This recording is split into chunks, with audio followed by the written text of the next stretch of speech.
늦가을의 차가운 바람이 제오사단의 정문을 휘감으며 불길한 징조처럼 흙먼지를 일으키고 있었다. 박진석 대장은 낡은 트렌치 코트 깃을 세우며 위병소 앞을 천천히 걸어가고 있었는데 그의 모습은 마치 은퇴한 노신사처럼 평범해 보였기에 누구도 그를 주목하지 않았다. 그는 오늘 공식적인 군용 차량이나 수행비서 없이 홀로 이곳을 찾았는데 이는 딸인 박민지 중위를 만나기 위함이자 동시에 현장의 진짜 공기를 마시고 싶다는 오랜 갈망 때문이었다. 그의 깊은 주름 속에 감춰진 눈빛만이 이 남자가 평생을 전장에서 보낸 대한민국 육군의 전설적인 사성 장군임을 은밀하게 증명하고 있었다.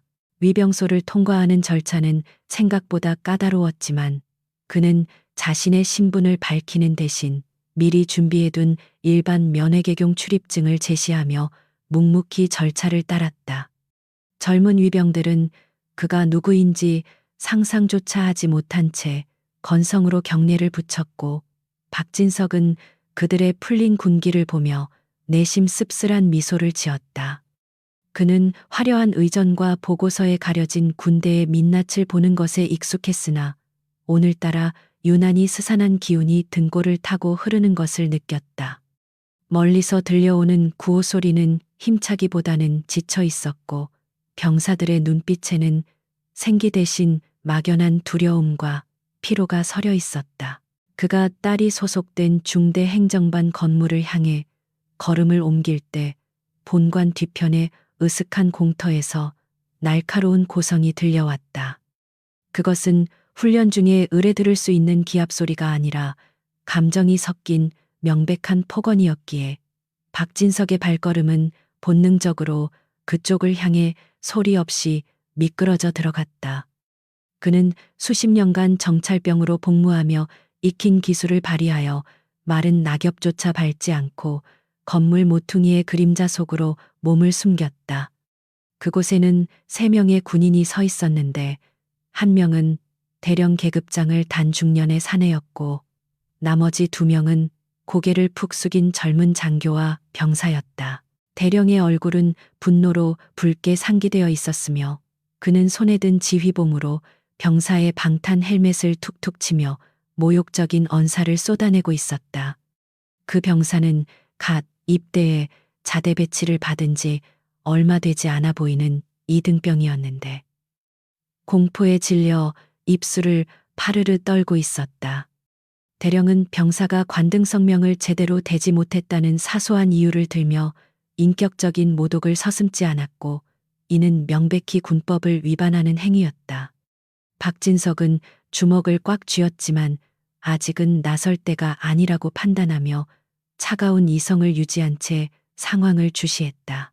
그때 고개를 숙이고 있던 젊은 장교가 한 걸음 앞으로 나서며 대령의 앞을 가로막았는데 그녀는 다름 아닌 박진석의 딸 박민지 중이었다. 그녀는 떨리는 목소리지만 단호한 어조로 규정을 언급하며 병사에 대한 가혹 행위를 중단해 달라고 요청했다. 박진석은 딸의 용기 있는 행동에 대견함을 느꼈으나 동시에 상대방인 최대령의 눈빛이 사리에 가깝게 변하는 것을 놓치지 않았다. 최대령은 감히 위관급 장교가 영관급 지휘관의 훈육에 토를 달았다는 사실을 견딜 수 없어하는 표정이었다. 최대령은 기가 차다는 듯 헛웃음을 터뜨리더니 순식간에 표정을 일그러뜨리며 박민지 중위의 어깨를 거칠게 밀쳤다. 그는 군대에서 계급이 곧 법이라며 소리쳤고 여자가 장교로 임관해서 군 기강을 망치고 있다는 성차별적인 발언까지 서슴지 않고 내뱉었다. 박민지는 비틀거리면서도 다시 자세를 바로잡고 병사를 등 뒤로 보호하려는 자세를 취했는데 이는 군인으로서 보여줄 수 있는 최고의 사명감이었다. 하지만 이러한 저항은 이미 이성을 잃고 권력의 맛에 취해버린 최대령의 폭력성을 더욱 자극하는 기폭제가 되고 말았다. 갑자기 짝 하는 날카로운 파열음이 공터를 울렸고 박민지 중위의 고개가 크게 돌아가며 쓰고 있던 전투모가 바닥으로 떨어졌다. 최 대령이 손바닥으로 그녀의 뺨을 올려붙인 것이었는데 그 충격으로 그녀의 입가에는 붉은 피가 배어나왔다. 이를 지켜보던 이등병은 비명을 지를 뻔하며 주저앉았고 최 대령은 자신의 손을 털며 마치 더러운 것을 만진 듯한 제스처를 취했다. 그림자 속에 숨어 있던 박진석 대장의 눈동자가 맹수의 그것처럼 차갑게 가라앉았고 그의 인내심은 이 시점에서 완전히 바닥을 드러냈다. 박진석은 더 이상 지체할 이유가 없다고 판단하고는 천천히 그림자 밖으로 걸어 나왔는데 그의 발걸음은 묵직하고 위압감이 서려 있었다. 그는 평범한 사복 차림이었지만 뿜어내는 기세는 주변의 공기 흐름을 바꿀 정도로 강렬했다. 최 대령과 그의 부관들은 갑작스러운 낯선 이의 등장에 당황하며 고개를 돌렸고 그들의 눈에는 그저 늙고 초라한 민간인 한 명이 서 있을 뿐이었다. 최 대령은 감히 민간인이 군사작전 구역이나 다름없는 곳에 들어와 상황을 목격했다는 사실에 불쾌감을 감추지 못했다. 최 대령은 거만한 태도로 박진석을 향해 다가오며 누구냐고 소리쳤고 당장 헌병대에 넘겨버리겠다고 으름장을 놓았다.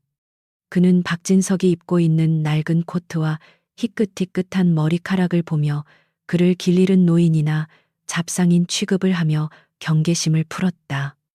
하지만 박민지 중위와는 달랐는데 그녀는 흐릿해진 시야 속에서도 익숙한 실루엣을 알아보고는 쏘스라치게 놀라며 입을 다물지 못했다. 그녀는 아버지가 왜 이곳에 있는지 도무지 이해할 수 없었지만 본능적으로 그가 평범한 면회를 위해 온 것이 아님을 직감했다. 박진석은 최 대령의 위협에도 눈 하나 깜짝하지 않고 바닥에 떨어진 딸의 전투모를 주워 먼지를 털어냈다.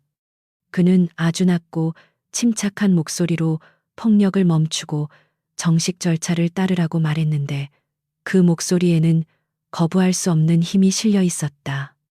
최 대령은 이 노인의 태도에서 기이한 위화감을 느꼈지만 자신의 구역인 제5사단 안에서 자신보다 높은 사람은 사단장밖에 없다는 오만에 빠져 있었다.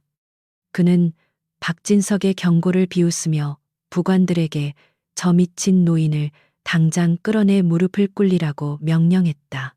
부관 2명이 곤봉을 꺼내들고 박진석을 향해 달려들었지만 박진석은 가소롭다는 듯 가볍게 몸을 틀어 그들의 공격을 피했다.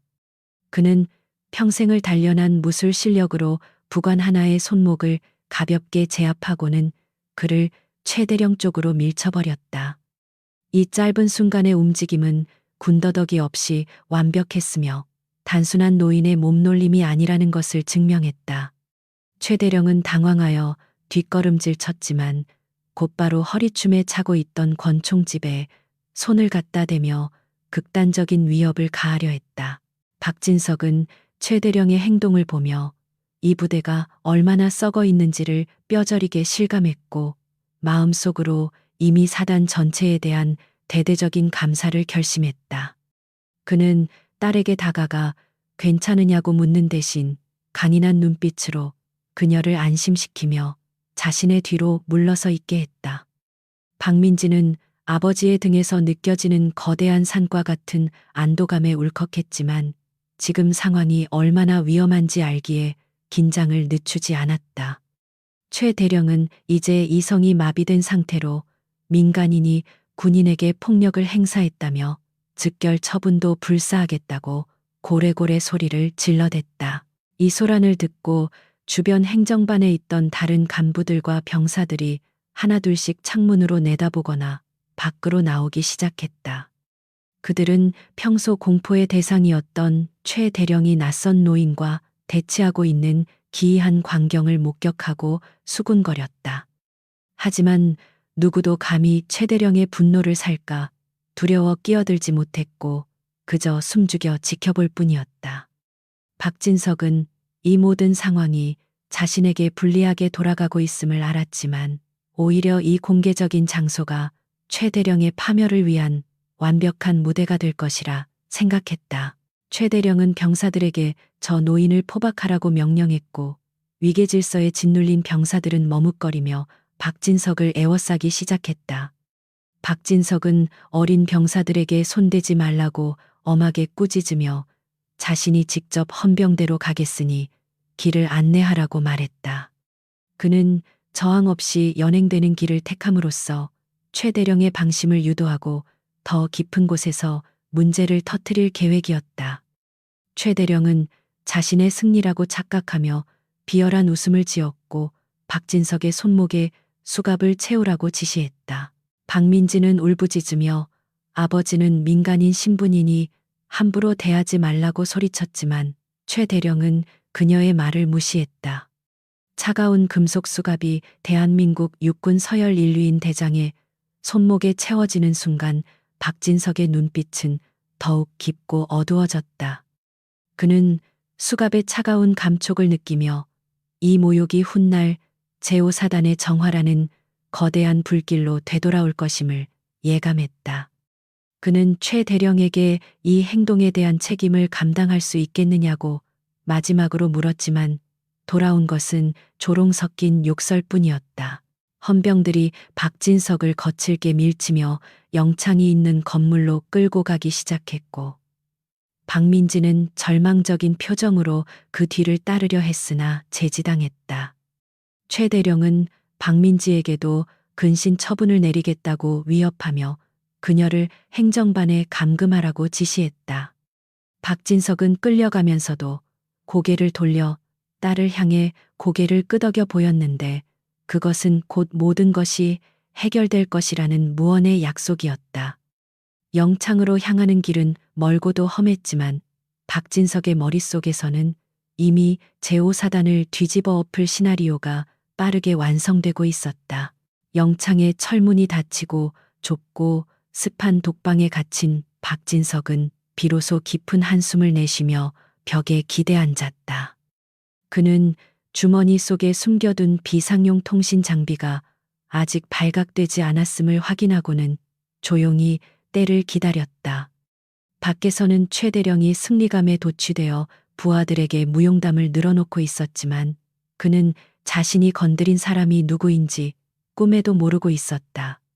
잠시 후 박진석은 간수를 불러 정중하지만 위험 있는 태도로 전화를 한 통 쓰게 해달라고 요청했다. 간수는 처음에는 거절하려 했으나 박진석이 뿜어내는 기묘한 아우라에 압도되어 마지못해 수화기를 건넸다. 박진석은 국방부 장관 직통번호를 누르며 수화기 너머로 짧고 굵은 암호를 읊조렸다. 그 암호는 전군의 비상령을 선포하고 특정 지역을 봉쇄할 수 있는 최고 등급의 코드였다. 전화가 끊기자마자 보이지 않는 전파가 상공을 가르며 제5사단을 향해 거대한 폭풍을 몰고 오기 시작했다. 이제 곧 이 좁은 영창은 대한민국에서 가장 뜨거운 심판의 장소가 될 것이었다. 차가운 취조실의 공기는 습기와 곰팡이 냄새로 가득 차 있었고 천장에 매달린 낡은 형광등은 불안하게 깜빡거리며 박진석 대장의 얼굴에 그림자를 드리웠다. 그는 헌병들이 밀쳐 넣은 철제 의자에 앉아 있었는데 수갑이 채워진 손목이 시리도록 아팠지만 표정에는 조금의 동요도 없었다. 방금 전 그가 국방부 장관에게 날린 짧은 구조 신호는 이미 광케이블을 타고 대한민국 군 수뇌부를 강타하고 있을 터였지만 이곳 5사단 헌병대 취조실은 세상과 단절된 고립무원의 섬 같았다. 박진석은 맞은편 벽에 걸린 태극기를 응시하며 자신이 평생을 바쳐 지켜온 조국의 군대가 고작 이런 수준으로 타락했다는 사실에 깊은 자괴감을 느꼈다. 잠시 후 육중한 철문이 열리고 최대령이 거만한 걸음걸이로 들어왔는데 그는 입에 문담배를 바닥에 뱉으며 박진석을 향해 비릿한 웃음을 흘렸다. 그는 자신의 부하들에게 박진석의 소지품을 모두 압수하라고 지시했고 낡은 지갑과 신분증 그리고 구형 폴더폰 하나가 책상 위에 초라하게 놓여졌다. 최대령은 박진석의 지갑을 뒤져 꼬깃꼬깃한 10,000원짜리 몇 장과 평범한 주민등록증을 꺼내 들고는 코웃음을 쳤다. 그는 이 늙은이가 군사보호구역에 무단 침입한 잡상인이거나 치매 노인일 것이라고 확신하며 부하들과 시선을 교환하고 킬킬거렸다. 최대령은 의자를 끌어와 박진석의 코앞에 앉으며 담배 연기를 그의 얼굴에 뿜었는데 이는 명백한 모욕이자 도발 행위였다. 그는 박진석에게 당신 때문에 내 귀한 시간이 낭비되고 있다며 당장 무단 침입과 장교 폭행 혐의를 인정하는 진술서에 지장을 찍으라고 강요했다. 박진석은 연기를 피하지 않고 최대령의 눈을 똑바로 쳐다보며 군인의 본분과 명예에 대해 이야기했지만 돌아오는 것은 책상을 내려치는 소음뿐이었다. 최대령은 자신이 이 사단의 실세이며 사단장조차 자신의 눈치를 본다는 사실을 자랑스럽게 떠벌리며 권력의 단맛에 완전히 중독된 모습을 보였다.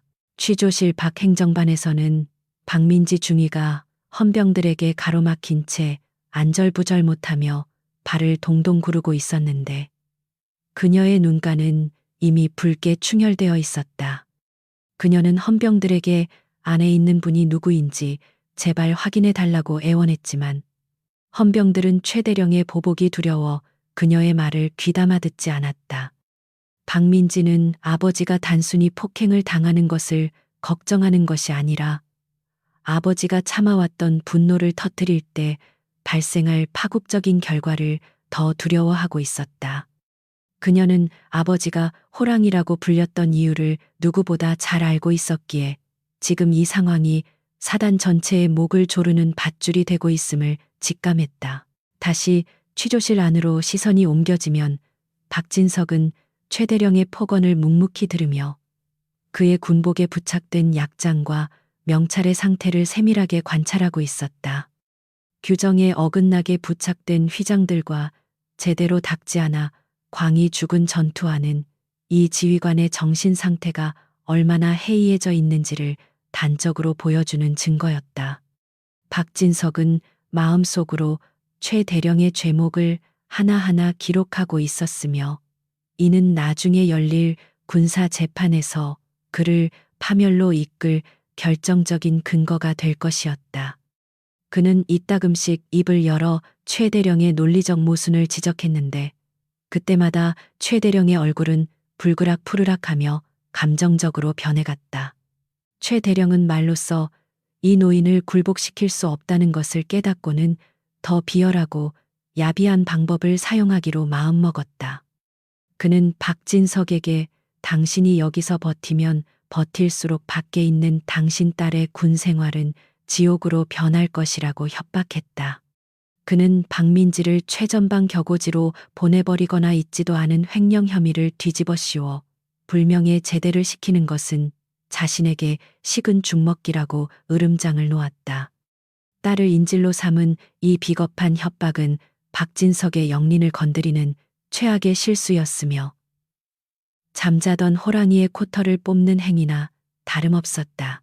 박진석의 눈빛이 순식간에 달라졌는데 그 눈동자 속에는 수십 년간 전장을 누비며 수많은 적을 베어 넘겼던 장수의 살기가 서려 있었다.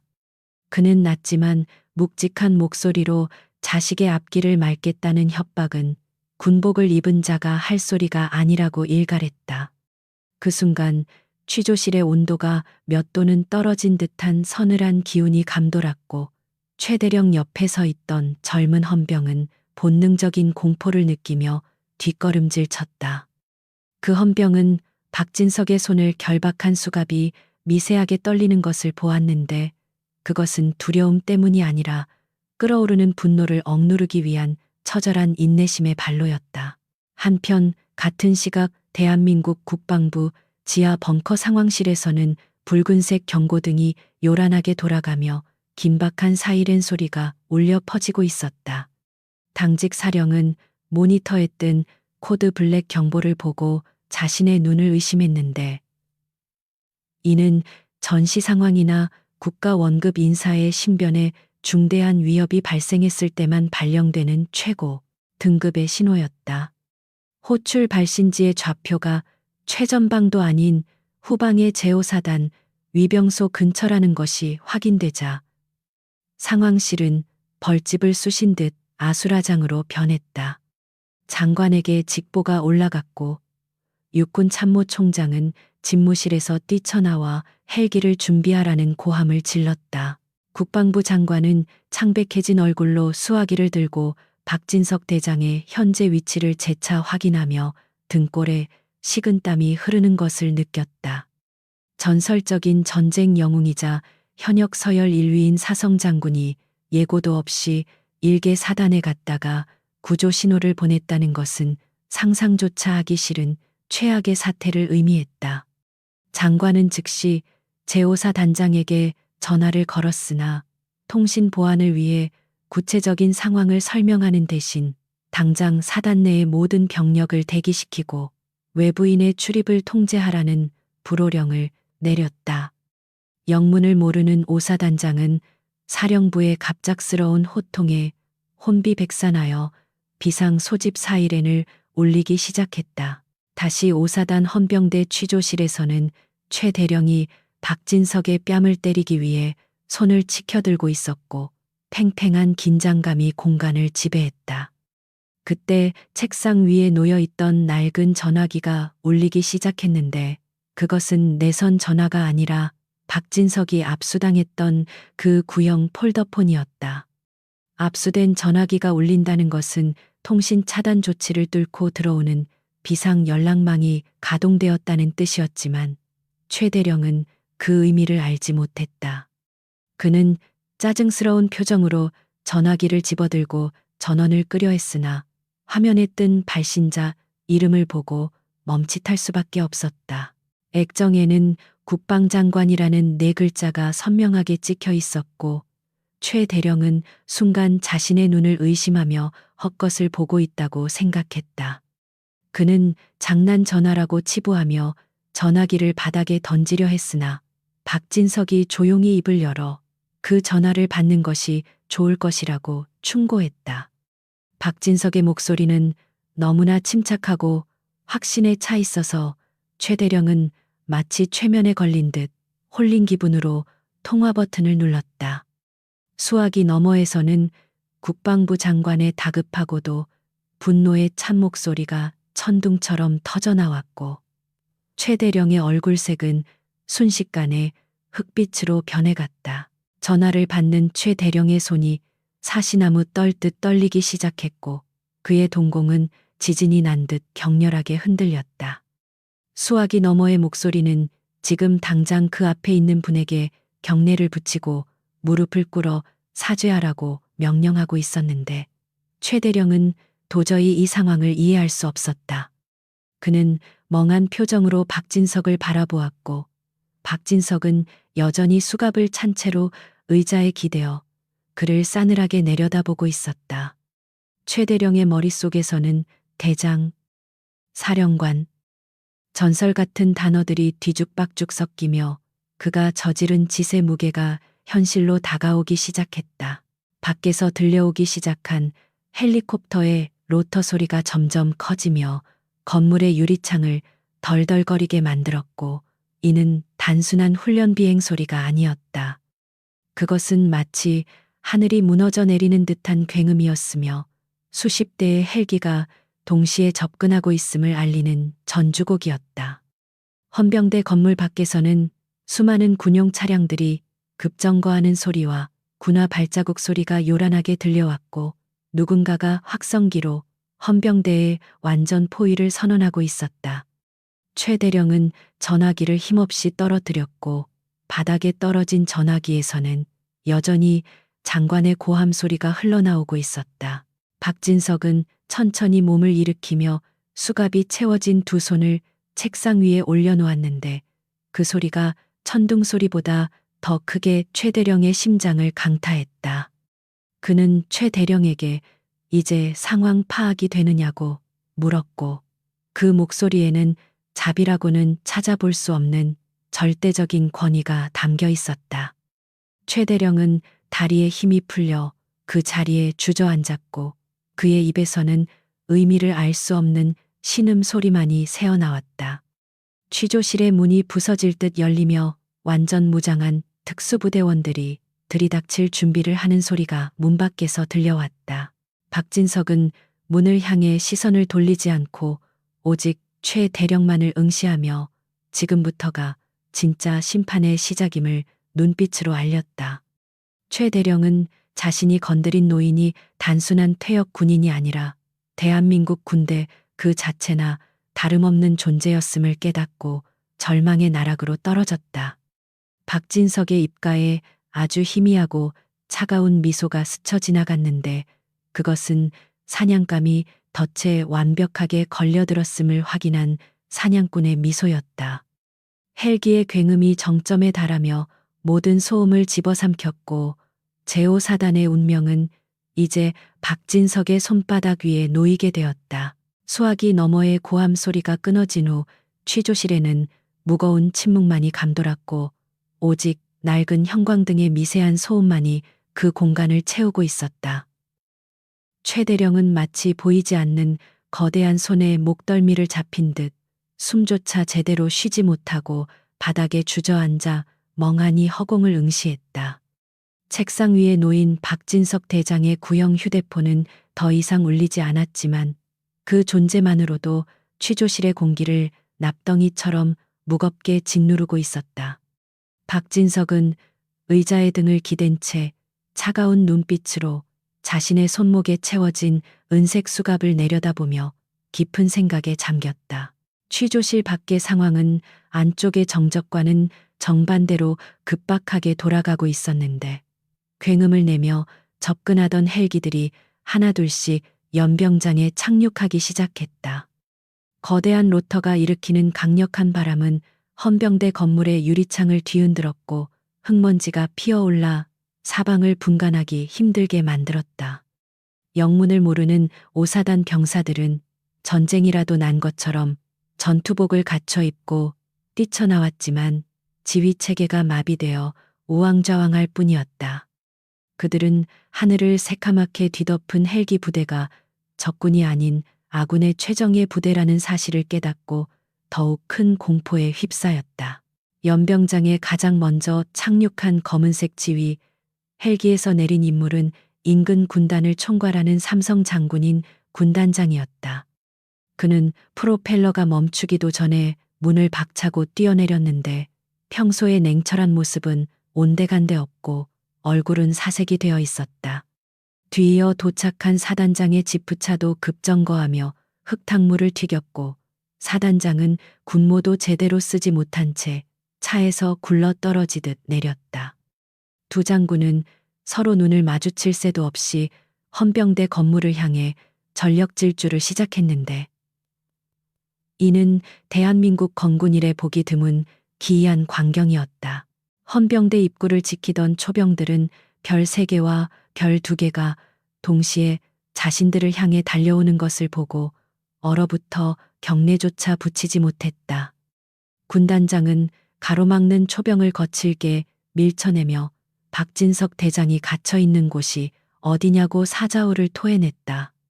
사색이 된 헌병 대장이 허겁지겁 뛰어나와 군단장 앞을 막아섰지만 그는 군단장의 발길질 한 번에 나가 떨어지고 말았다.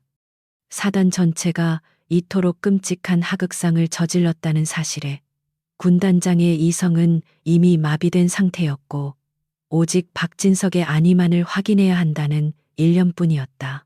행정반 구석에 웅크리고 있던 박민지 중위는 창밖으로 펼쳐진 비현실적인 광경을 목격하고 자신의 아버지가 실제로 어떤 존재인지 뼈저리게 실감했다. 그녀는 군단장과 사단장이 흙투성이가 된 군화를 신은 채 복도를 뛰어다니는 모습을 보며 다리에 힘이 풀려 주저앉고 말았다. 아버지가 단순히 높은 사람이 아니라 군대라는 거대한 조직을 움직이는 심장과도 같은 존재라는 것을 깨달은 순간이었다. 그녀는 아버지에 대한 걱정보다 아버지를 건드린 이 부대의 운명이 어떻게 될지에 대한 두려움이 앞서기 시작했다. 취조실 안에 최대령은 복도에서 들려오는 다급한 발자국 소리와 고함 소리를 듣고 정신이 반쯤 나간 상태에서 비틀거리며 일어섰다.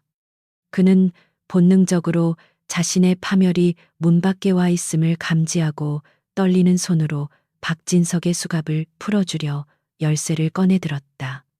그는 비굴한 표정으로 땀을 뻘뻘 흘리며 이것은 오해였다고 중얼거리며 박진석의 손목으로 다가갔다. 어떻게든 증거를 없애고 상황을 수습해 보려는 그의 마지막 발악은 처절하다 못해 흉물스럽기까지 했다. 하지만 박진석은 최대령이 다가오자 몸을 뒤로 물리며 차가운 목소리로 내 몸에 손대지 말라고 명령했다. 그는 이 수갑이야말로 제오사단의 기강해이와 부패를 증명하는 가장 확실한 증거물이기에 절대 풀지 않겠다고 선언했다. 박진석의 단호한 태도에 최대령은 열쇠를 쥔 손을 허공에 멈춘 채 얼어붙었고 그의 얼굴은 절망으로 일그러졌다. 수갑을 찬 채로 앉아있는 박진석의 모습은 그 어떤 화려한 제복을 입었을 때보다 더 강력한 위엄과 카리스마를 뿜어내고 있었다. 그 순간 쾅하는 굉음과 함께 굳게 닫혀있던 취조실의 철문이 부서질 듯 열리며 복도에 빛이 쏟아져 들어왔다.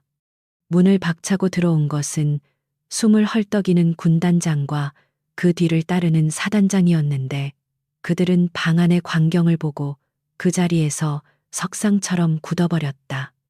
대한민국 육군 서열 1위인 사성장군이 곰팡이 핀지하 취조실 의자에 묶여 있고 그 앞에는 일개 대령이 열쇠를 들고 서 있는 모습은 그들의 상상력을 초월하는 최악의 악몽이었다.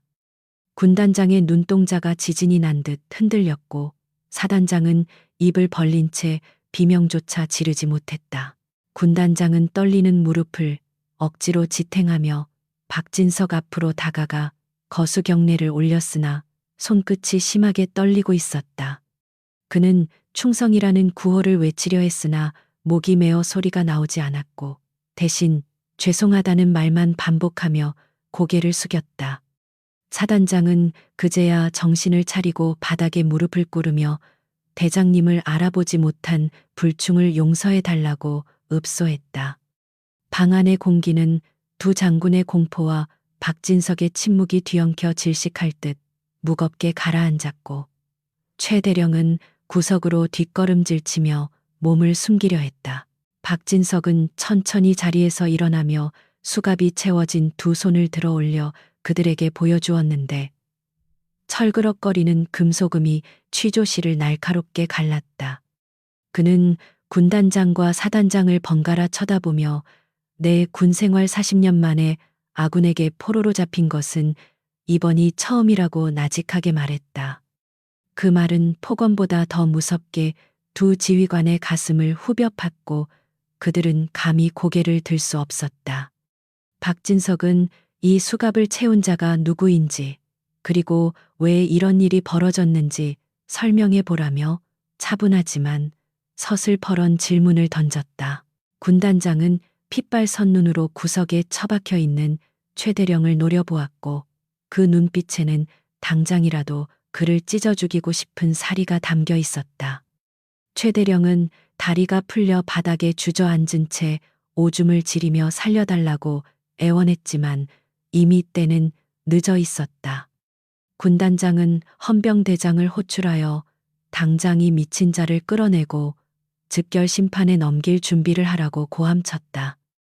헌병들이 달려들어 최대령을 짐승처럼 끌고 나갔고 그의 비명소리가 복도 끝으로 멀어지며 비로소 상황 정리가 시작되었다. 박진석은 사단장에게 다가가 아직도 자신의 손목에 채워져 있는 수갑을 내밀며 자네 부하가 채운 것이니 자네가 직접 풀라고 지시했다. 사단장은 손이 발이 되도록 빌며 떨리는 손으로 열쇠를 받아들고 조심스럽게 수갑을 풀기 시작했다. 찰칵 소리와 함께 수갑이 풀리자 붉게 부어오른 박진석의 손목 자국이 선명하게 드러났고 그것을 본 사단장은 다시 한번 오열하며 바닥에 머리를 찧었다. 박진석은 손목을 가볍게 돌리며 이제부터 진짜 감찰을 시작하겠다고 선언했고 그 목소리는 제5사단 전체에 대한 사형 선고나 다름없었다. 취조실 밖으로 나온 박진석은 복도에 서 있는 딸 박민지 중위와 눈이 마주쳤는데 그녀는 눈물 범벅이 된 얼굴로 아버지를 바라보고 있었다. 그는 잠시 걸음을 멈추고 딸에게 다가가 아무 말 없이 그녀의 어깨를 두드려 주었는데 그 투박한 손길에 담긴 위로는 그 어떤 말보다 따뜻했다. 뒤따르던 군단장과 사단장 그리고 수많은 참모들은 이 부녀의 모습을 숨죽여 지켜보며 자신들이 얼마나 큰 죄를 저질렀는지 다시금 뼈저리게 느꼈다. 박진석은 다시 표정을 굳히고 지휘 통제실로 이동하겠다고 말하며 앞장섰고 수십 명의 별들이 그의 뒤를 따르는 장관이 연출되었다. 지휘 통제실로 향하는 길목마다 병사들과 간부들이 도열하여 경례를 붙였지만 박진석은 그들의 경례를 받지 않고 앞만 보고 걸었다. 그는 썩어빠진 정신 상태로 하는 경례는 받을 가치가 없다고 생각했으며 오늘 이 부대의 모든 것을 뿌리째 뽑아버리겠다고 다짐했다.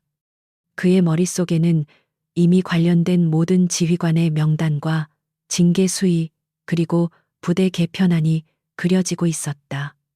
늦가을의 차가운 바람이 다시 불어왔지만 제5사단을 휩쓸고 있는 피바람에 비하면 아무것도 아니었다. 제5사단 상공은 검게 몰려든 헬리콥터 부대로 인해 대낮인데도 불구하고 일식이라도 일어난 것처럼 어두컴컴해졌다. 수십 대의 기동 헬기가 뿜어내는 굉음은 대지를 진동시켰고 연병장의 모래바람은 폭풍처럼 휘몰아쳐 병사들의 시야를 가렸다. 영문을 모르는 일반 병사들은 이것이 실제 전시 상황이라고 착각하여 공포에 질린 채 참호 속으로 뛰어들거나 방독면을 챙기는 등 대혼란에 빠졌다. 사단 사령부 건물 옥상과 주요 거점마다 로프를 타고 하강하는 특수임무대원들의 모습은 아군이라기보다는 점령군에 가까운 위압감을 주었다. 이들은 국방부 직할 수사팀과 감찰 요원들로 구성된 정예 병력으로 그들의 등장만으로도 부대 내의 공기는 차갑게 얼어붙었다. 박진석 대장은 사단장의 안내를 받으며 사단 지휘 통제실로 들어섰는데 그의 걸음걸이는 조금 전 수갑을 차고 있던 노인의 것이 아니었다. 낡은 트렌치코트 자락을 휘날리며 걷는 그의 뒤로 별들이 줄줄이 따르는 광경은 마치 고대의 황제가 전장에 복귀한 듯한 장엄함을 연출했다. 통제실 안에서 상황을 주시하던 참모들은 모니터에서 눈을 떼고 기립하여 경례를 붙였지만 그들의 손끝은 파르르 떨리고 있었다. 박진석은 그들의 경례를 무시한 채 통제실 정중앙에 위치한 사단장의 지휘 의자에 털썩 주저앉았다. 사단장은 감히 자신의 자리를 되찾을 생각조차 하지 못한 채 죄인처럼 고개를 숙이고 박진석의 옆에 부동자세로 섰다. 박진석은 의자를 돌려 전면의 대형 스크린을 응시했는데 그곳에는 제5사단의 전 병력 배치 현황과 주요 시설의 CCTV 화면이 실시간으로 송출되고 있었다. 그는 주머니에서 꼬깃꼬깃해진 담배 한 개비를 꺼내 입에 물었고 옆에 있던 작전 참모가 황급히 라이터를 켜불을 붙였다. 박진석이 내뿜은 하얀 연기가 통제실의 긴장된 공기 속으로 흩어지며 무거운 침묵을 더욱 고조시켰다. 그는 담배를 깊게 빨아들이며 화면 속 평화로워 보이는 부대의 겉모습 뒤에 숨겨진 썩은 환부들을 꿰뚫어 보고 있었다. 이 부대는 겉으로는 멀쩡해 보였지만 속으로는 최대령 같은 암적인 존재들이 갉아먹어 이미 회생 불가능한 상태에 이르러 있었다. 잠시 후 통제실 문이 열리고 검은색 양복을 입은 국방부 특별감사팀장과 수사관들이 서류 가방과 압수수색용 박스를 들고 들이닥쳤다. 그들은 박진석에게 짧고 절도 있는 목소리로 도착 보고를 한 뒤 즉시 각 부서의 컴퓨터와 서류함을 점거하기 시작했다. 사단 참모들은 자신의 책상과 컴퓨터가 외부인들에게 유린당하는 것을 보며 비명을 지르고 싶었지만 입을 다물 수밖에 없었다. 감사팀의 움직임은 기계처럼 정확하고 신속했으며 그들의 눈에는 타협이나 봐주기라는 단어가 존재하지 않는 듯했다. 그들은 마치 사냥감이 숨통이 끊어질 때까지 물고 늘어지는 사냥개처럼 사단의 모든 기록을 샅샅이 뒤지기 시작했다. 박진석은 사색이 된 사단장을 향해 천천히 고개를 돌리며 자네 부대의 보안 등급을 지금 이 순간부터 최고 수준으로 격상하라고 지시했다. 그는 외부와의 모든 통신을 차단하고 영내에 있는 그 누구도 자신의 허락 없이는 부대 밖으로 한 발자국도 나갈 수 없다고 선언했다. 이는 사실상 제5사단 전체를 거대한 감옥으로 만들겠다는 의미였으며 범죄자들이 증거를 인멸하거나 도주할 시간을 주지 않겠다는 의지였다. 사단장은 떨리는 목소리로 명령을 복창하고 통신 장교에게 지시를 내렸지만 그의 목소리는 물에 빠진 사람처럼 허우적거리고 있었다. 같은 시각 행정반 건물 밖에서는 헌병들에게 끌려가던 최 대령이 헬기에서 내리는 검은 양복의 사내들을 보고 다리에 힘이 풀려 주저앉았다. 그는 자신이 저지른 일이 단순히 징계위원회 정도로 끝날 일이 아니라는 것을 직감하고 공포에 질려 실성한 사람처럼 웃기 시작했다. 그의 주변을 포위한 특수부대원들은 그를 짐승 다루듯 거칠게 일으켜 세워 호송 차량의 짐칸에 던져 넣었다. 최 대령은 차가운 철창 너머로 하늘을 뒤덮은 헬기대를 바라보며 자신의 군 생활뿐만 아니라 인생 자체가 완전히 끝장났음을 뼈저리게 느꼈다. 그가 믿었던 권력의 동아줄은 사실 썩은 지푸라기였으며 진짜 권력 앞에서는 아무런 힘도 쓰지 못했다. 박민지 중위는 지휘통제실 구석의 의자에 앉아 이 모든 광경을 지켜보고 있었는데 그녀는 마치 다른 세상에 와 있는 듯한 기분을 느꼈다. 평소 집에서 보던 인자하고 헐렁한 아버지의 모습은 온데간데 없고 그 자리에는 냉혹한 승부사 기질을 가진 전쟁 영웅만이 존재했다. 그녀는 아버지가 단 한마디의 말과 눈빛만으로 수천 명의 병력을 움직이고 장군들을 어린아이처럼 다루는 것을 보며 경외심과 두려움을 동시에 느꼈다. 그녀는 자신이 입은 군복의 무게가 새삼 무겁게 느껴졌으며 아버지가 걸어온 길이 얼마나 고독하고 치열했는지를 어렴풋이 짐작할 수 있었다. 감사팀장은 박진석에게 다가와 최 대령의 집무실에서 발견된 이중 장부와 비밀 금고의 내용을 보고했는데 그 내용은 상상을 초월하는 것이었다. 병사들의 급식비를 횡령한 것은 기본이고 지역 토호들과 결탁하여 군용지를 불법으로 임대하거나 뇌물을 받고 보직을 변경해준 증거들이 쏟아져 나왔다.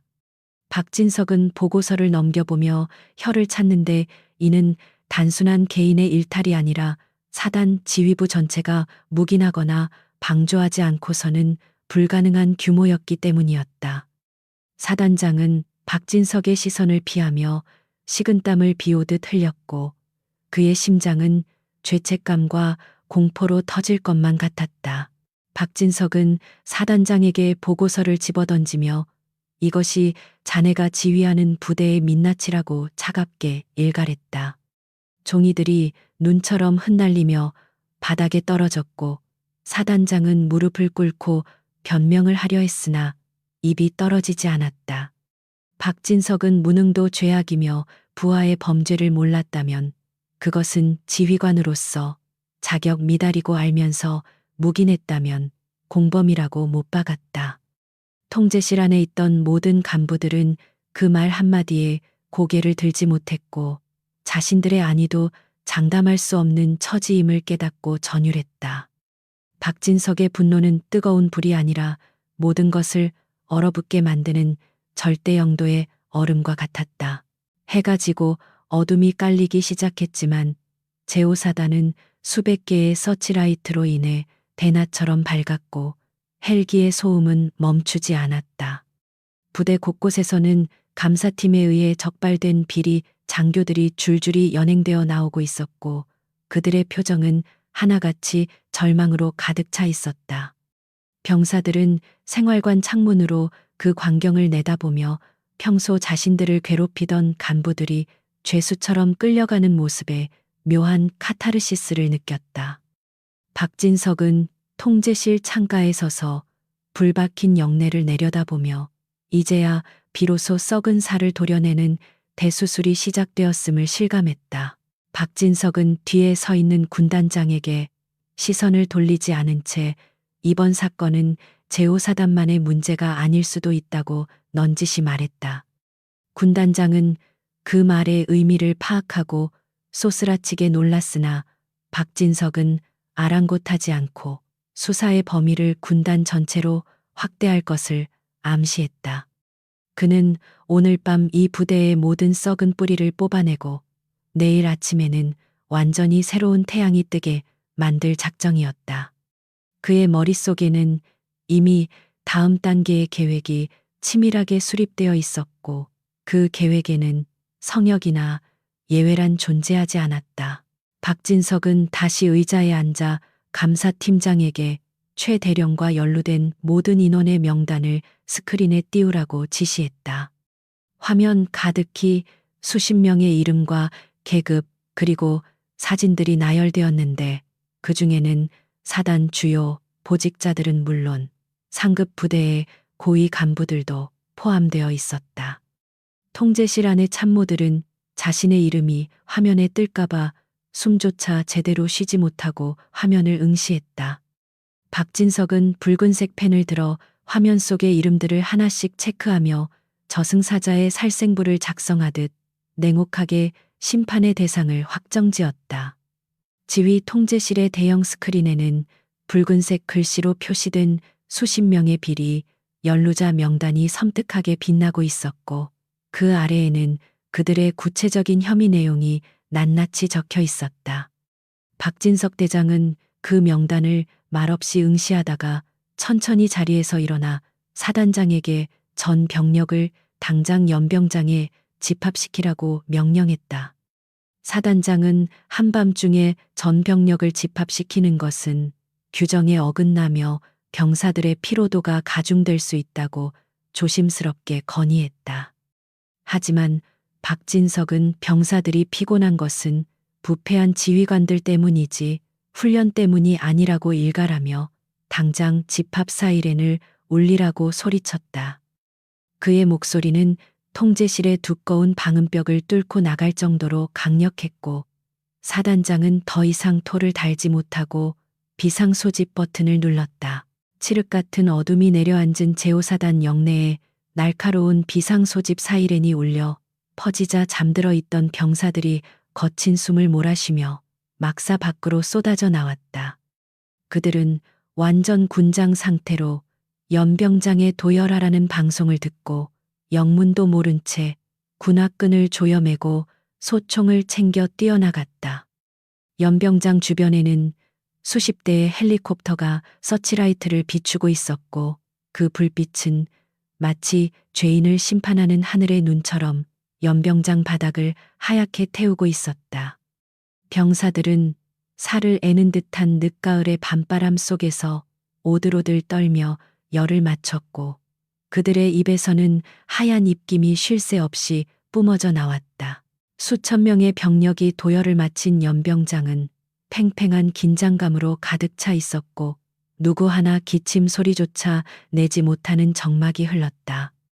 단상 위에는 평소 보지 못했던 검은 양복의 사내들과 헌병들이 살벌한 표정으로 서 있었고 그 중앙에는 낡은 코트를 입은 박진석이 서 있었다. 병사들은 사단장도 군단장도 아닌 낯선 노인이 지휘 단상의 가장 높은 곳에 서 있다는 사실에 의아해하며 서로 눈짓을 교환했다. 하지만 그 노인의 뒤에 도열해 있는 수많은 장군들이 고개를 숙이고 있다는 것을 발견하고는 본능적으로 그가 범접할 수 없는 존재임을 깨달았다. 잠시 후 연병장 한 구석에서 헌병들에게 양팔을 붙들린 채 질질 끌려 나오는 무리들이 있었는데 그들은 다름 아닌 최 대령과 그의 측근들이었다. 최 대령은 계급장과 명찰이 모두 뜯겨나간 러닝셔츠 차림이었고 얼굴은 공포와 수치심으로 엉망이 되어 있었다. 평소 병사들 앞에서 신처럼 군림하며 온갖 거드름을 피우던 그가 도살장에 끌려가는 개처럼 비참한 몰골로 나타나자 병사들은 충격을 감추지 못했다.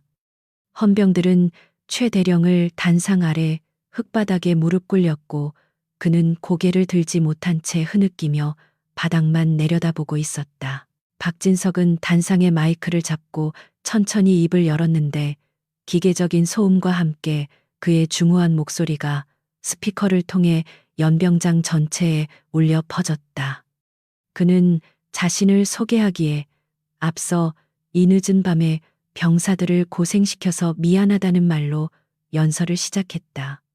그의 첫 마디는 권위적인 명령이 아니라 병사들의 노고를 위로하는 따뜻한 말이었기에 얼어붙어 있던 병사들의 마음이 일순간 요동쳤다. 박진석은 자신이 오늘 이곳에 온 것은 내 딸을 보기 위해서였지만 지금은 대한민국 국군의 썩은 환부를 도려내기 위해 섰다고 힘주어 말했다. 박진석은 손가락으로 단상 아래 무릎 꿇고 있는 최 대령을 가리키며 저자가 너희들의 밥값을 훔치고 부모가 보내준 세금을 유흥비로 탕진했다고 폭로했다. 그는 최 대령이 병사들의 부식을 빼돌려 자신의 배를 불리고 낡은 장비를 교체할 예산으로 고급 승용차를 굴렸다는 사실을 낱낱이 고발했다.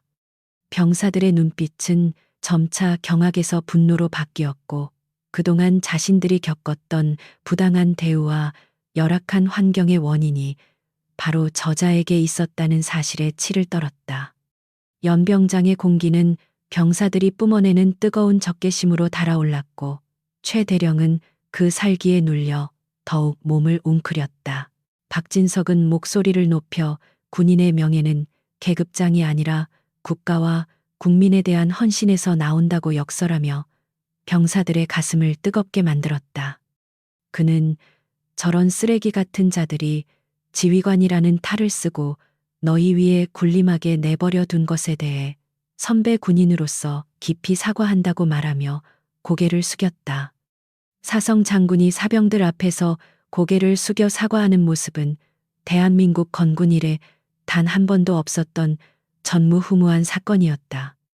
병사들은 그 진정성 있는 모습에 가슴 깊은 곳에서 울컥하는 뜨거운 감정을 느꼈고 몇몇 병사들은 눈물을 흘리기도 했다. 박진석은 다시 고개를 들고 군단장에게 내려가서 최 대령의 어깨에 남아있는 견장을 직접 뜯어내라고 명령했다. 군단장은 침통한 표정으로 단상 아래로 내려가 자신의 부하였던 최 대령의 앞에 섰다. 최 대령은 군단장의 바짓가랑이를 잡고 한 번만 용서해 달라고 애원했지만 군단장은 매몰차게 그의 손을 뿌리쳤다. 군단장의 손이 최 대령의 견장을 거칠게 잡아 뜯는 순간 찌익 하는 섬유, 찢어지는 소리가 마이크를 타고 연병장에 생생하게 전달되었다. 그것은 단순한 옷감이 찢어지는 소리가 아니라 한 부패한 군인의 인생이 끝장나는 파열음이었다. 박진석은 떨고 있는 최 대령을 향해 너는 이제 군인이 아니라 군법을 어긴 범죄자일 뿐이라고 냉혹하게 선고했다. 그는 헌병들에게 이자를 즉시 압송하여 군사재판에 회부하고 법이 허용하는 최고형을 구형하라고 지시했다. 헌병들이 최 대령을 짐승처럼 끌고 나가자 연병장에는 정적 대신 묘한 안도감과 카타르시스가 감돌았다. 병사들은 평생 절대 무너질 것 같지 않았던 거대한 악의정의 앞에서 처참하게 무너지는 광경을 목격하며 공의가 살아있음을 실감했다. 박진석은 이어서 스크린에 띄워진 다른 비리 연루자들의 이름을 하나하나 호명하기 시작했는데 그 이름이 불릴 때마다 단상 뒤에 서 있던 장교들이 앞으로 끌려 나왔다. 대대장, 중대장 할 것 없이 비리에 가담하거나 방조했던 자들이 줄줄이 엮여 나왔고 그들은 하나같이 고개를 들지 못했다.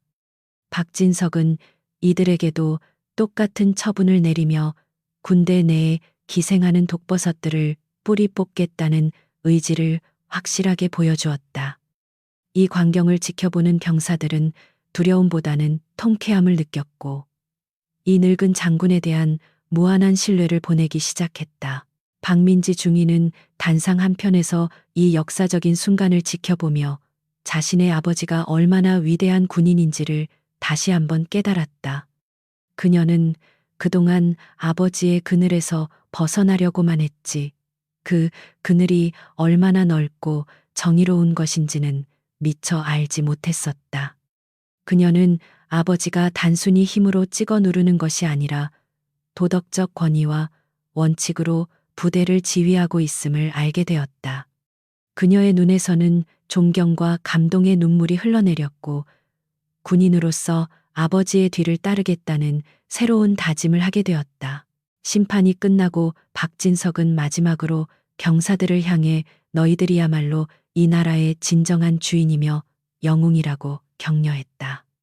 그는 앞으로 다시는 이런 부당한 일이 발생하지 않도록 감찰 시스템을 강화하고 병사들의 처우를 개선하겠다고 약속했다. 그의 약속은 공허한 정치적 수사가 아니라 반드시 지켜질 것이라는 확신을 주었다. 박진석이 거수 경례를 올리자 수천 명의 병사들이 일제히 발을 구르며 우렁찬 함성과 함께 경례로 화답했다. 충성 그 소리는 오사단의 밤하늘을 뒤흔들었고 그들의 눈빛은 이전과 달리 생기로 가득 차 있었다. 박진석이 단상에서 내려오자 군단장과 사단장은 그의 뒤를 따르며 연신 식은땀을 닦아냈다. 그들은 오늘 밤의 사건이 자신들의 군 생활에 씻을 수 없는 오점이 될 것임을 알았지만 동시에 박진석이라는 거목 덕분에 군대가 정화되었다는 사실을 인정할 수밖에 없었다. 박진석은 그들에게 내일 아침까지 사후 처리 보고서를 작성해서 제출하라고 지시하고는 뒤도 돌아보지 않고 지휘 통제실로 향했다. 그의 뒷모습은 거대하고 고독해 보였지만 그 어느 때보다 단단하고 믿음직스러워 보였다. 박진석은 통제실로 돌아와 의자에 깊숙이 몸을 파묻고 비로소 긴 한숨을 내쉬었다. 그는 주머니에서 낡은 가족 사진을 꺼내보며 잠시나마 긴장을 풀고 인간적인 미소를 지었다. 사진 속에는 어린 민지와 젊은 시절에 자신이 환하게 웃고 있었는데 그는 오늘 그 미소를 지키기 위해 싸운 것이나 다름없었다. 하지만 아직 끝난 것이 아니었는데 이번 사건의 배후에 더 큰 권력의 그림자가 어른거리고 있었기 때문이었다. 그는 잠시 휴식을 취한 뒤 곧바로 국방부 장관에게 전화를 걸어 수사의 확대를 요청할 준비를 했다. 창밖으로는 여전히 헬기의 로터 소리가 들려왔지만 그것은 이제 공포의 소리가 아니라 새로운 시작을 알리는 희망의 소리처럼 들렸다. 연병장의 병사들은 막사로 돌아가면서도 흥분을 가라앉히지 못하고 오늘 밤 있었던 일들을 무용담처럼 이야기하고 있었다. 제5사단은 하룻밤 사이에 지옥에서 천국으로 변하지는 않았지만 적어도 희망이 숨쉴 수 있는 곳으로 변모해 있었다. 박진석은 밤하늘에 뜬 별을 바라보며 군인의 길은 외롭지만 반드시 가야만 하는 길임을 다시 한번 되새겼다. 이 거대한 소동 속에서도 시간은 흘러 새벽이 다가오고 있었고 동쪽 하늘에서는 서서히 붉은 기운이 감돌기 시작했다. 그것은 어둠을 몰아내고 세상을 밝히는 태양의 전조였으며 제5사단에 찾아올 새로운 변화를 예고하는 것이기도 했다. 박진석은 밤새 한숨도 자지 못했지만 그의 눈빛은 여전히 형형하게 빛나고 있었다. 그는 이제 마지막 마무리를 위해 남은 힘을 쏟아부을 준비가 되어 있었다. 폭풍 같았던 밤이 지나고 제5사단의 위로 새로운 태양이 떠오르기 시작했는데 아침 햇살은 그 어느 때보다 투명하고 날카롭게 부대의 구석구석을 비추고 있었다.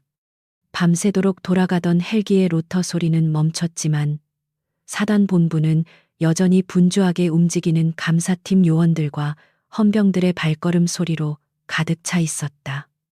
박진석 대장은 한숨도 자지 못한 채 붉게 충혈된 눈으로 지휘 통제실을 지키고 있었는데 그의 책상 위에는 밤새 작성된 수사 보고서들이 산더미처럼 쌓여 있었다.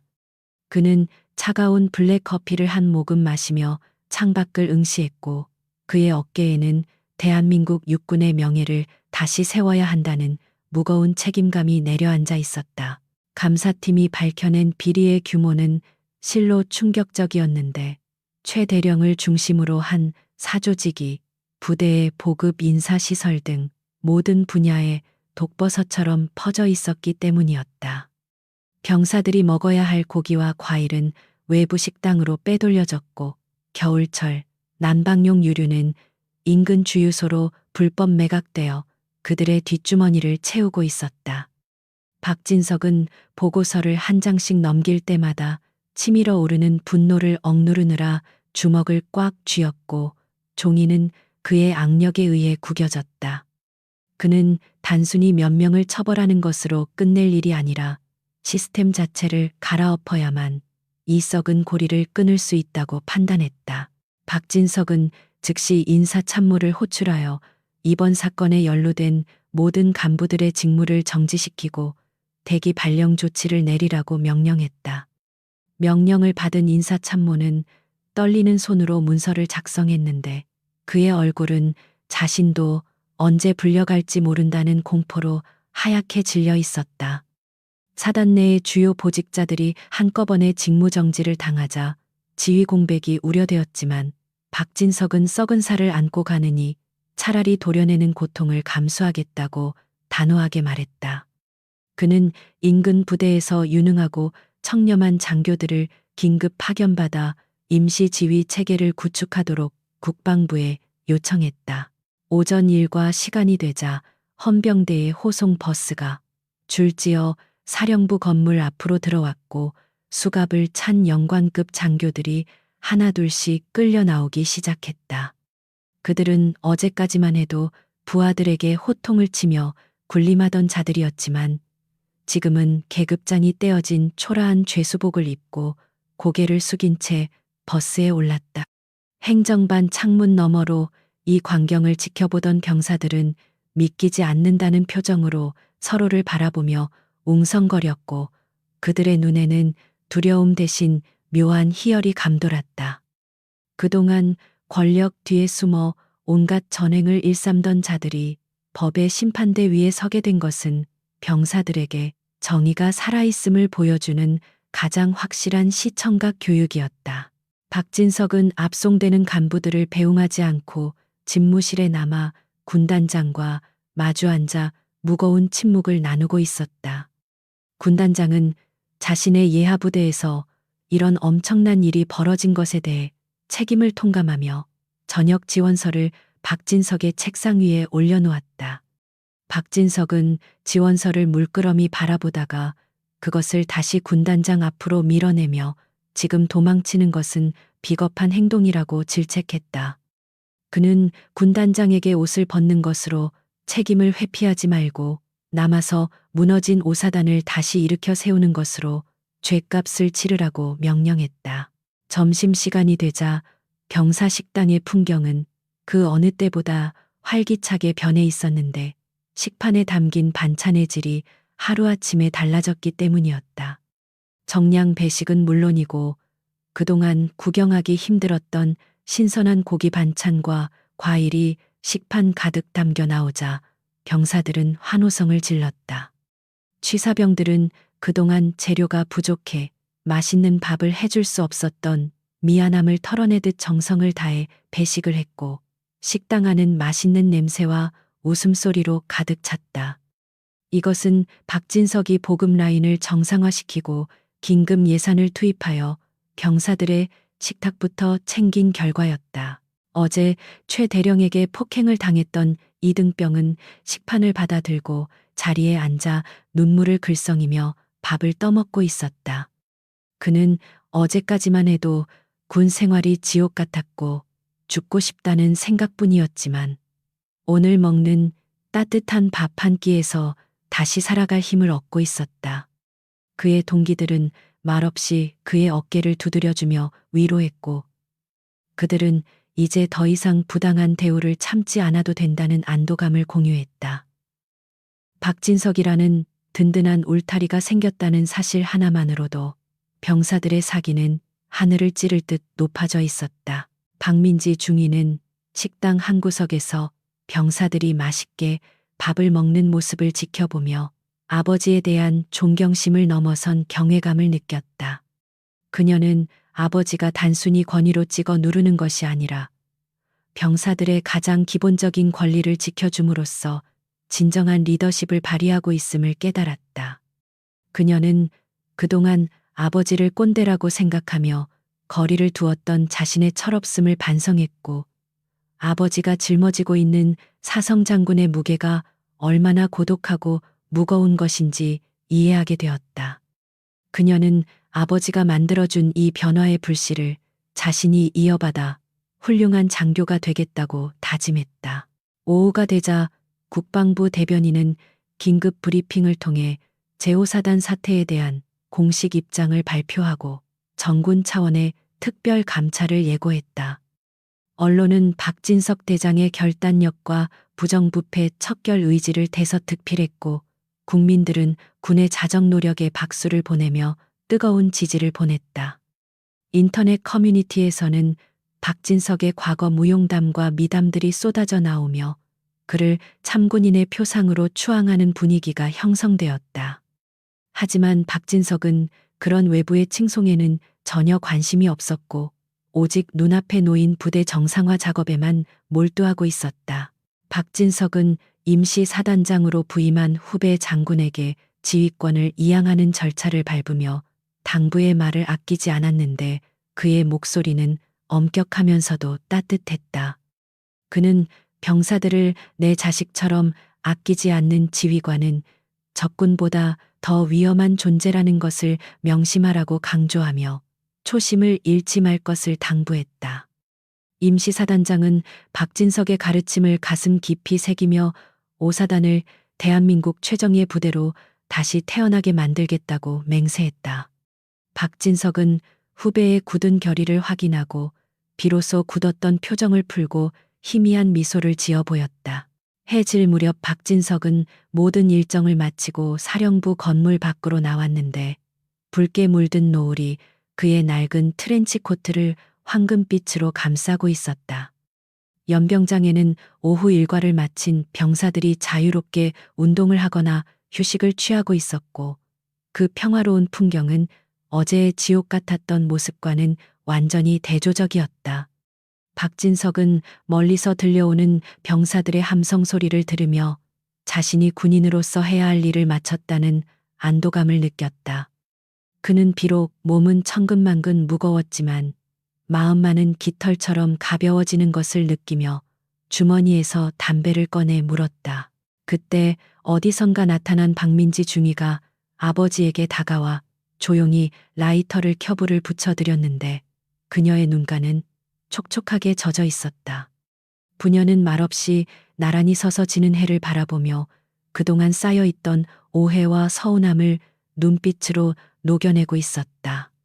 박진석은 딸에게 미안하다는 말 대신 고생했다는 짧은 한마디를 건넸지만 그 안에는 아버지로서의 모든 사랑이 담겨 있었다. 박민지는 아버지의 투박한 손을 잡으며 아버지가 자랑스럽다고 말했고 그 순간 박진석의 강철 같았던 마음도 눈 녹듯 허물어졌다. 박진석은 이제 서울로 돌아가야 할 시간이 되었음을 알고 있었지만 발걸음이 쉽게 떨어지지 않아 부대 곳곳을 눈에 담았다. 그는 이 부대가 겪은 진통이 성장을 위한 밑거름이 되기를 간절히 기원하며 마지막으로 위병소를 향해 걸음을 옮겼다. 위병소 근무자들은 떠나는 박진석을 향해 그 어느 때보다 절도 있고 우렁찬 목소리로 경례를 붙였는데 그것은 진심에서 우러나온 존경의 표시였다. 박진석은 그들의 경례를 정중하게 받아주며 다시는 이들이 부당한 권력에 고개 숙이지 않기를 바랐다. 차량에 탑승하기 전 박진석은 수행비서에게 이번 사건으로 피해를 입은 병사들의 심리치료 지원과 보상 문제를 확실하게 챙기라고 지시했다. 그는 마지막까지 세심하게 부하들을 챙기는 모습을 보여주며 진정한 지휘관의 덕목이 무엇인지 몸소 실천했다. 검은 세단이 흙먼지를 일으키며 위병소를 빠져나가자 오사단의 모든 장병들은 그가 남긴 거대한 발자취를 바라보며 오랫동안 자리를 뜨지 못했다. 호랑이는 산으로 돌아갔지만 그가 남긴 포효는 영원히 오사단의 전설로 기억될 것이었다. 서울로 돌아가는 차 안에서 박진석은 창밖으로 스쳐 지나가는 풍경을 바라보며 깊은 잠에 빠져들었는데 그의 얼굴은 모든 짐을 내려놓은 듯 평온해 보였다.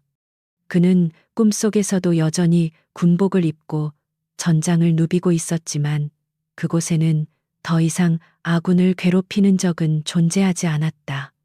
제5사단 사건은 이렇게 막을 내렸지만 그가 쏘아 올린 정의의 화살은 대한민국 군대 전체를 변화시키는 거대한 신호탄이 되었다. 이제 남은 것은 그가 딸과 함께 나누지 못한 소소한 일상의 행복을 되찾는 일뿐이었다. 사건이 마무리되고 일주일이라는 시간이 흘렀지만 제5사단의 공기는 여전히 팽팽한 긴장감과 함께 묘한 생동감이 감돌고 있었다. 박진석 대장이 휩쓸고 지나간 자리는 마치 거대한 태풍이 지나간 후에 맑은 하늘처럼 투명하게 정화되어 있었다. 부대 내 곳곳에 붙어 있던 불필요한 행정 포스터들이 제거되고 병영 생활관의 낡은 시설들이 교체되는 등 눈에 보이는 변화들이 속속들이 나타나고 있었다.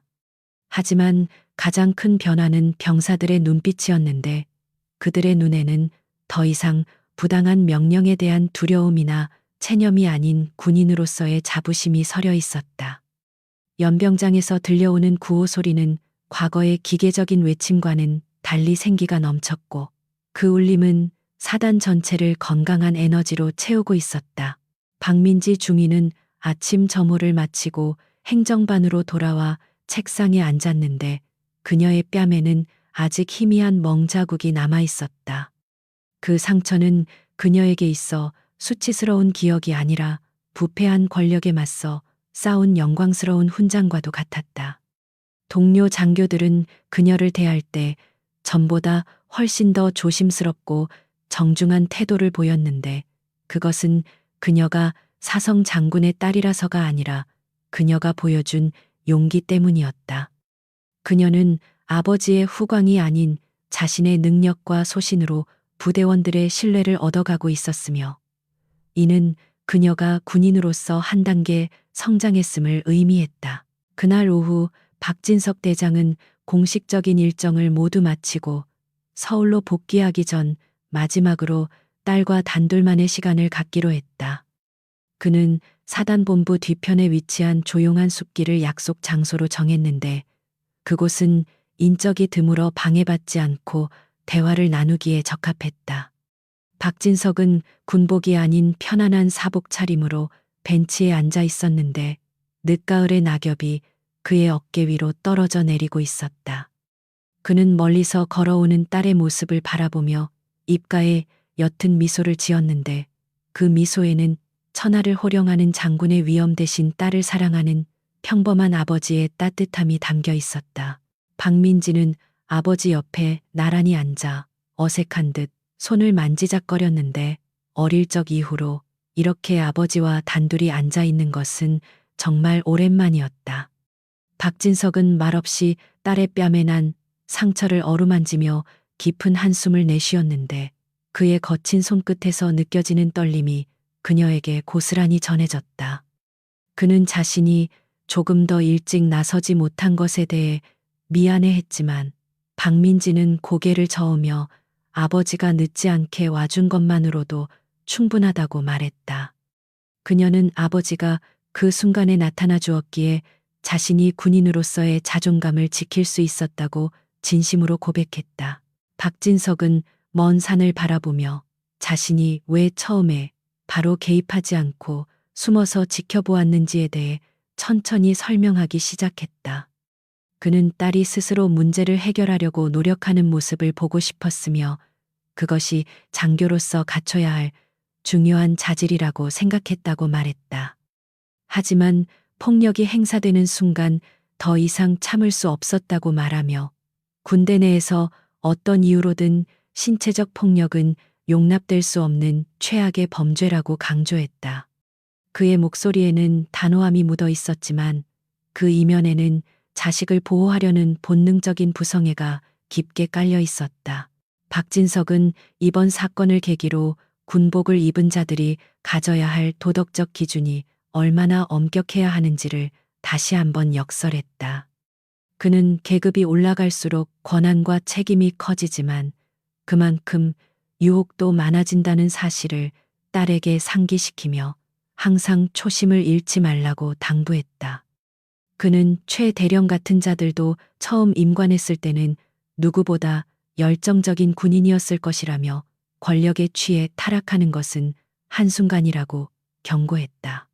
박민지는 아버지의 말씀을 가슴 깊이 새기며 자신은 절대로 그런 부끄러운 지휘관이 되지 않겠다고 다짐했다. 대화가 깊어질수록 부녀 사이에 보이지 않는 벽은 허물어졌고 그들은 군인대 군인이 아닌 아버지와 딸로서 서로의 마음을 터놓았다.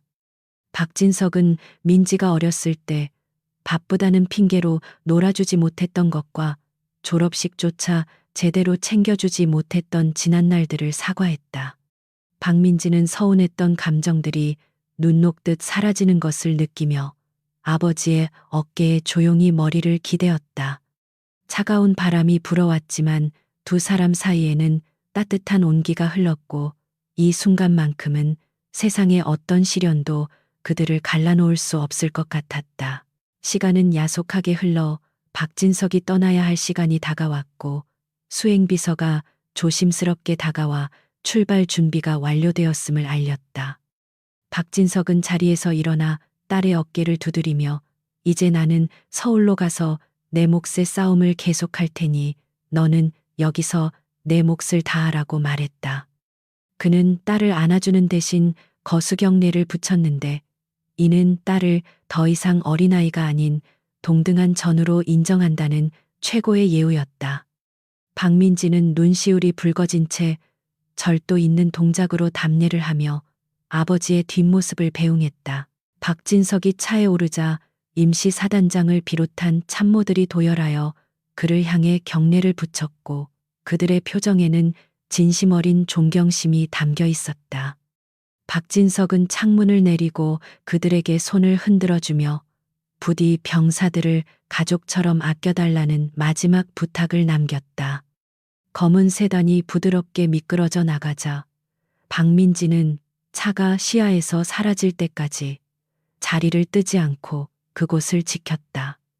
그녀는 아버지가 남기고 간 거대한 그림자가 자신을 짓누르는 것이 아니라 오히려 든든하게 지켜주고 있음을 깨달았다.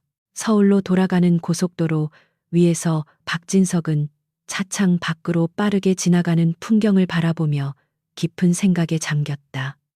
이번 사건은 단순히 한 부대의 비리를 척결한 것을 넘어 대한민국 군 전체에 강력한 경고 메시지를 던진 계기가 되었다. 국방부와 육군본부는 발빠르게 후속 대책을 마련하고 있었고 여론은 군의 자정 노력에 힘을 실어주고 있었다. 박진석은 자신이 쏘아 올린 작은 공이 거대한 변화의 물결을 만들어내고 있다는 사실에 안도하면서도 한편으로는 어깨가 더욱 무거워짐을 느꼈다. 박진석은 주머니에서 휴대전화를 꺼내 국방부 장관에게 문자를 보내 이번 사태의 마무리를 잘 부탁한다는 짧은 메시지를 전했다. 그는 자신이 은퇴하는 그날까지 군의 명예를 더럽히는 모든 불의와 타협하지 않고 싸울 것임을 다시 한번 맹세했다. 그의 머리카락은 세월의 흐름에 따라 희게 변했지만 그의 눈빛과 정신은 청년 시절보다 더 날카롭고 강인하게 살아있었다. 그는 자신이 짊어진 사계의 별이 권력의 상징이 아니라 무한한 희생과 봉사의 징표임을 누구보다 잘 알고 있었다. 서울에 도착한 박진석은 곧바로 집무실로 향했는데 그곳에는 여전히 처리해야 할 서류들이 산더미처럼 쌓여 있었다. 부관은 피곤해 보이는 박진석에게 휴식을 권했지만 그는 고개를 저으며 펜을 들고 업무를 시작했다. 그는 자신이 잠시라도 긴장의 끈을 놓으면 또 다른 곳에서 제2의 최대령이 생겨날 수 있다는 사실을 경계하며 스스로를 채찍질했다. 늦은 밤까지 꺼지지 않는 그의 집무실 불빛은 대한민국 국군을 지키는 등대와도 같았으며 부하들에게는 무언의 귀감이 되고 있었다. 며칠 후 박민지 중위로부터 편지 한 통이 도착했는데 봉투 겉면에는 존경하는 아버지께라고 적혀 있었다. 박진석은 떨리는 손으로 편지를 뜯어 읽어 내려갔는데 그 안에는 아버지에 대한 감사와 사랑, 그리고 훌륭한 군인이 되겠다는 다짐이 빼곡하게 적혀 있었다. 그는 편지를 다 읽고 나서 안경을 벗고 눈가를 훔쳤는데 그의 눈에는 뜨거운 눈물이 고여 있었다. 그는 그 편지를 서랍 가장 소중한 곳에 보관하며 힘들 때마다 꺼내보리라 마음먹었다. 제5사단은 이제 완전히 안정을 되찾았고 병사들은 활기찬 모습으로 훈련에 임하고 있었으며 악습과 부조리는 자취를 감추었다. 박민지 중위는 중대장으로 진급하여 탁월한 리더십을 발휘하고 있었고 병사들은 그녀를 작은 호랑이라고 부르며 따랐다. 그녀는 가끔 아버지가 다녀갔던 그날의 연병장을 바라보며 아버지가 보여주었던 정의로운 모습을 떠올리곤 했다. 그녀는 아버지의 이름에 누가 되지 않도록 매 순간 최선을 다했고 그녀의 부대는 사단 내에서 가장 모범적인 부대로 성장해 나갔다. 세월이 흘러 박진석 대장은 전역을 하게 되었지만 그가 남긴 전설적인 이야기는 군대 내에서 구전으로 계속해서 전해졌다. 군인들은 그를 진정한 군인의 표상으로 기억했고 그의 일화는 초급 간부들의 교육 자료로 활용되기도 했다. 박진석은 비록 군복을 벗었지만 그의 영혼은 언제나 전우들과 함께 전장에 남아 있었으며 그의 정신은 후배들의 가슴 속에 영원히 살아 숨쉬고 있었다.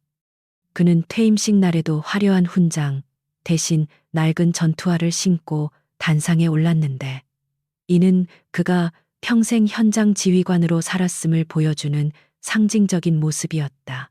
어느 화창한 봄날 민간인이 된 박진석은 박민지와 함께 다시 한번 제5사단을 방문했는데 이번에는 몰래 온 손님이 아니라 정식 초청을 받은 귀빈 자격이었다. 부대 정문을 들어서는 순간 우렁찬 군악대의 연주가 울려 퍼졌고 수많은 장병들이 도열하여 그를 환영했다. 박진석은 주름진 얼굴에 환한 미소를 지으며 병사들의 손을 하나하나 잡아주었고 그들의 눈빛에서 자신이 지켜낸 군대의 건강한 미래를 보았다. 그는 자신이 걸어온 길이 결코 헛되지 않았음을 확인하며 가슴 벅찬 감동을 느꼈다.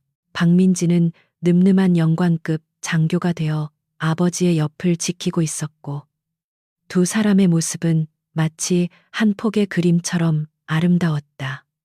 박진석은 연병장 단상에 올라 후배들에게 마지막 연설을 했는데 그는 군인은 국민을 위해 존재하는 가장 명예로운 직업이라는 말을 남겼다.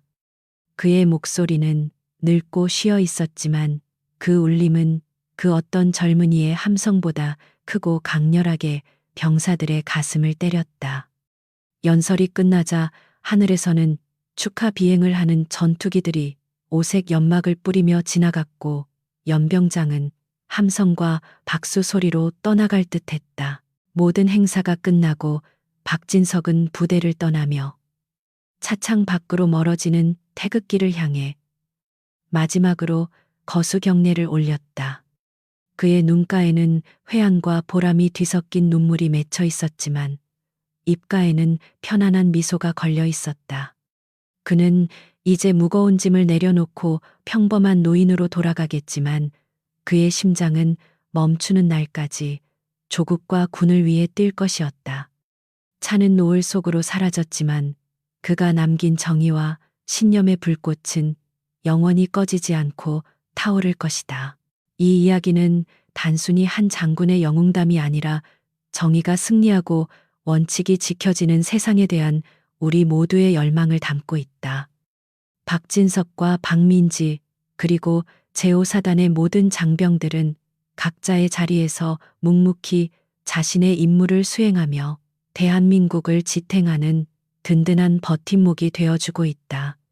어둠은 결코 빛을 이길 수 없으며 진정한 힘은 총칼이 아니라 사람의 마음을 움직이는 진심에서 나온다는 진리를 그들은 몸소 보여주었다.